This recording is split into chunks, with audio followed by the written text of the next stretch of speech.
Guillaume Meurice aussi, évidemment. Ah, Ouais. bougez pas. Qu'est-ce qui se passe? C'était notre dernier espoir, putain. Fifi, bordel. Fifi la tulipe. Putain. Fifi le pourfendeur des assistés. Pas toi! Pourquoi Fifi? Pour une fois qu'elle avait un sans casserole, il se retrouvait avec une grosse marmite au cul, putain.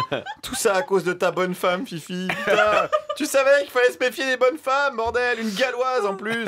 Toi qui étais contre le regroupement familial, putain. Trop bon, trop con. Excusez-moi, je suis dégoûté, voilà. Alors je suis allé ce matin à l'Assemblée pour apaiser un petit peu ma peine. J'ai cherché longtemps des députés de droite, mais pas beaucoup. Salle des 4 colonnes. Beaucoup de pudeur, évidemment, ce matin. Période de deuil, évidemment, hein, pour tout le monde. Alors, j'ai d'abord rencontré un député souriant, hein, puisqu'il était du Parti Socialiste, Hugues Fourage, hein, de Vendée. Il voit pas bien le problème, d'ailleurs, lui, d'embaucher sa famille. S'il y a la compétence, où est le problème? Quand un chef d'entreprise embauche son fils, sa fille, quand il y a des recommandations, parce que ça existe dans tous les cas. Comment vous avez eu votre boulot, vous, à France Inter? Vous avez été recommandé ou pas? Oh l'enfoiré! Oh l'enfoiré! Il attaque direct. Alors non. Vous êtes notre fils, non, mais vous ne le savez pas, je Guillaume. n'ai pas été recommandé. D'ailleurs, quand j'en ai parlé à mon cousin Emmanuel Perrault, le directeur des programmes de la station, il m'a bien dit, hein, il m'a dit, écoute, tu vois ça avec ton arrière-grand-mère Laurence Bloch, qui est directrice de France Inter. Donc vous voyez, il n'y a absolument aucun piston, attention. Et dans l'entourage parlementaire de Hugues, où est-ce qu'on en est?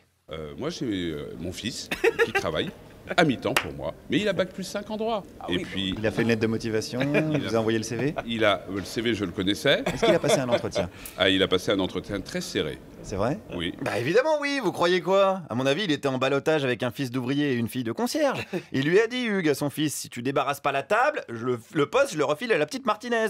Ça rigole pas, c'est des entretiens très serrés avec Hugues. Alors après, bon, il y a évidemment le problème du symbole, mais comme dirait Hugues... Pourquoi se priver d'une compétence? Ah mais parce que vous l'auriez trouvé ailleurs, sans aucun doute. Pas forcément. Et en plus, il n'y aurait pas eu de doute de pistonnage. Oui, mais vous savez aussi, je vais vous dire, il y a aussi un rapport de confiance. Dans des postes à responsabilité de cette nature, s'il n'y a pas de rapport de confiance, eh bien, c'est difficile. Il n'y a jamais eu dans l'histoire de fils qui trahissent leur père? Pour l'instant, c'est pas le cas, donc je suis pas inquiet. Voilà, je ne suis pas inquiet, hein, c'est quasiment les derniers mots de Jules César au Sénat. Les derniers étant « Pose ce couteau Brutus, tu vas te blesser ». C'est vrai qu'il est important de faire confiance à ses enfants. J'en étais là dans ma réflexion quand tout d'un coup, qui vois-je? Daniel Fasquelle. Alors lui, il est carrément trésorier du parti Les Républicains. Autant dire que pour un poste comme ça, il faut un minimum CAP magouille. Alors Daniel, évidemment, il fait confiance à François Fillon. Pour lui, c'est pas un emploi fictif. Elle travaillait bien, Pénélope, avec son mari. Il n'y a pas de raison que je ne leur fasse pas confiance dans les déclarations qu'ils ont faites très claires depuis hier soir. Justement, dans la presse, elle avait déjà dit qu'elle ne s'occupait pas de la vie politique de son mari. Je ne vois pas de contradiction entre ces... Vous voyez pas de lien entre les deux? Non, je vois pas de contradiction entre les deux. Eh ben non, parce qu'il y en a pas du tout en fait. Pénélope, elle était même pas au courant que son mari faisait de la politique, je vous signale. Bon, elle le voyait raconter des conneries sur toutes les chaînes de télé, mais elle pensait que c'était une sorte d'Alex Vizorek, vous voyez, ça n'a rien à voir. Alors voilà, c'est triste, d'autant qu'elle devait bosser comme une malade, Péné. Moi j'en ai parlé avec un autre député, les Républicains, Jean-Luc Kretzer, alors qui lui, évidemment, n'est pas du tout choqué. Je ne vois pas ce qui est choquant, moi ça ne me choque pas, et je trouve ça tout à fait normal. Vous l'avez croisé souvent, Pénélope Fillon, à l'Assemblée? Mais écoutez, moi je n'ai pas à m'occuper de cela. Moi, je fais mon travail de député sur le terrain. Et dans les couloirs, est-ce que vous l'avez croisée? Mais je ne la connais même pas. Je ne sais pas qui c'est. Elle doit être... C'est vrai, vous l'avez jamais vue en photo? Mais écoutez, si, je l'ai vue en photo comme tout le monde. Mais là, vous cherchez vraiment la petite bête. Ah non, je me permettrai pas de l'appeler la petite bête. Hein. Nous, on la connaît sous le nom de Pénélope Fillon. C'est vrai qu'à 500 000 boules en 8 ans, elle a vite progressé. Hein. C'est une petite bête qui monte, qui monte.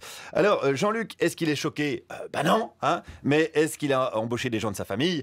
Bah oui, oui, mais ça n'a pas été facile.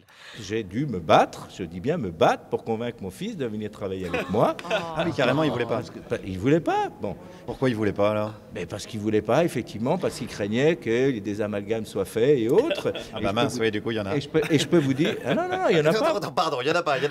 Non, c'est la méritocratie française. C'est son père qui l'a aidé à se faire une carrière tout seul. Et ce gamin, c'est une bête de travail. Moi, je peux vous dire qu'il travaille plus que les autres, plus justement pour qu'on puisse pas dire c'est le fils d'eux.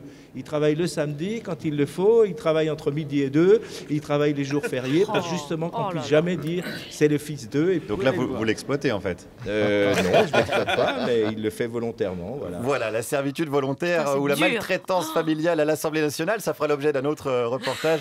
Enfin, en tout cas, ça nous rendra pas notre Fifi. Encore que c'est pas perdu, hein, parce que si être une crapule, ça empêchait de faire de la politique, ça saurait. Merci, mais rappelez-nous qui gère vos tournées. Erwan Rodari, le producteur, et un petit peu ma sœur, Qu'on salue. parfois, voilà, mais qui a passé un entretien très serré. Ben, j'imagine.